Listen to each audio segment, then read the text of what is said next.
m'appelle Axel Orion-Blot, j'ai 19 ans et je joue donc dans Une vie sur mesure au théâtre Tristan Bernard du mercredi au samedi. On arrive comment à un rôle aussi important quand on n'a que 19 ans? C'est arrivé un petit peu par hasard. C'est un copain qui m'a envoyé l'annonce sur Internet, qu'il avait vu passer sur Internet. Et donc j'ai envoyé ma candidature, j'ai passé un casting et j'ai rencontré toute l'équipe. Ce qui est assez drôle, c'est qu'une semaine avant qu'on m'envoie l'annonce, j'ai une copine qui m'avait parlé du spectacle en me disant qu'il faut absolument que tu ailles voir ce spectacle. Et je ne l'ai pas vu, et une semaine après, je me retrouve à passer le casting. Donc c'était assez impressionnant, le hasard, et à quel point le hasard fait bien les choses au final. C'est quoi ton rôle? C'est le rôle d'Adrien, un jeune garçon de 17 ans qui est passionné de batterie et qui partage et revit avec le spectateur des moments clés de son évolution, de comment est-ce qu'il a grandi à travers la batterie. On peut parler d'un personnage différent, un petit peu autiste, même autiste. Et comme beaucoup de personnes autistes, il a une passion qui lui permet justement de s'évader et de s'ouvrir bizarrement au monde. Et on découvre comment la batterie lui fait découvrir plein de nouvelles choses sur le monde, plein de nouvelles perceptions. Par exemple, comment est-ce qu'il a rencontré sa première copine avec la batterie, ou encore comment est-ce qu'il apprenait ses cours à travers la batterie. Mais la batterie, tu connaissais ça avant? Je connaissais ça avant, oui. C'est ça qui est assez incroyable, c'est que c'était ma première passion. J'ai commencé la batterie à 6 ans. Et après, je me suis mis au théâtre. Et donc, c'était l'occasion de réunir les deux sur scène. Et j'étais très content.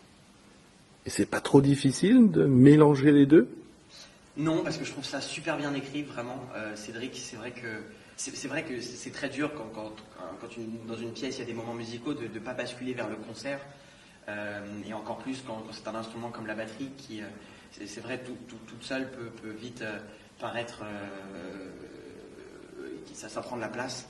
Et je trouve que Cédric a très bien écrit ces moments de batterie, et puis c'est des moments musicaux qui racontent tous quelque chose, que ce soit la découverte de la batterie, que ce soit la première fois avec une fille qui est exprimée de manière très poétique avec la batterie, et avec aussi tout un système de son et lumière incroyable.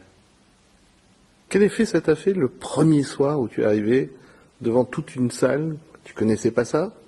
Je connaissais ça, en tout cas avec un autre spectacle avant. Mais là, c'est vrai que d'être tout seul sur scène, c'est quelque chose, c'est vraiment différent. C'est-à-dire qu'on suit son propre rythme. Et puis voilà, la gestion du rythme. C'est drôle de parler de rythme dans un seul en scène avec une batterie, mais c'est vraiment ça. C'est se laisser porter par les émotions, se laisser vivre les émotions aussi. Et puis c'est vrai qu'on est tout seul, il n'y a personne pour nous donner la réplique, pour nous aider. Ce qui fait qu'on a beaucoup travaillé avec le metteur en scène sur les perceptions aussi. Le moment des cours, comment est le professeur, de s'imaginer, d'avoir un imaginaire assez grand pour pouvoir se remplir d'une émotion et pouvoir jouer en tout cas tout seul, comme s'il y avait d'autres personnes qui interagissaient autour de nous. Surtout que c'est aussi incroyable d'être tout seul et de jouer un autiste, parce que les autistes sont dans une sorte de bulle, même une bulle, après je ne suis pas autiste donc je ne peux pas le savoir, mais et cette bulle justement, de découvrir les réactions des gens, et c'est un peu ce qui m'arrive tous les soirs, de voir les gens qui rigolent ou qui réagissent, en tout cas qui interagissent avec moi et avec Ticketum, la batterie, et donc c'est assez intéressant et stimulant. Alors maintenant, l'impression que tu as eue lorsque tu as eu une standing ovation, je ne sais pas, c'est tous les soirs, mais en tout cas, j'ai jamais vu une salle délirer autant. Donc toi, ça te fait quel effet? Tu te sens comment à ce moment-là? Alors c'est assez dur parce que bon, la fin du spectacle vous encourage à venir la voir. Est assez différente, voilà. C'est vrai que c'est une fin assez dure. C'est accessible à tout le monde, ça reste une comédie, bien évidemment. Mais il y a un retournement de situation qui est vraiment inattendu, et même à le jouer tous les soirs, ça provoque quelque chose. Et c'est vrai que ça demande de se mettre dans des émotions assez intenses, et de voir les gens après se lever, c'est absolument bouleversant, puisqu'on vient de sortir d'un moment intense émotionnellement. Et c'est une autre émotion qui nous parvient. Et puis en plus, dans cette salle, on sent vraiment les gens avec nous. Et en tout cas, quand il y a une standing ovation, c'est absolument incroyable. Il y a un flot d'émotions qui déborde en moi.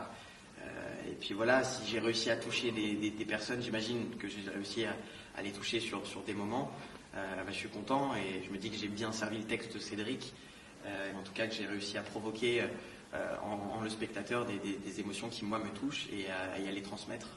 Donc en tout cas, pour revenir à ta question, je me suis un petit peu éloigné, c'est toujours très émouvant et ça me fait prendre conscience à quel point je suis chanceux d'être sur scène tous les soirs et de pouvoir parler avec les gens et de pouvoir partager une histoire comme celle d'Adrien.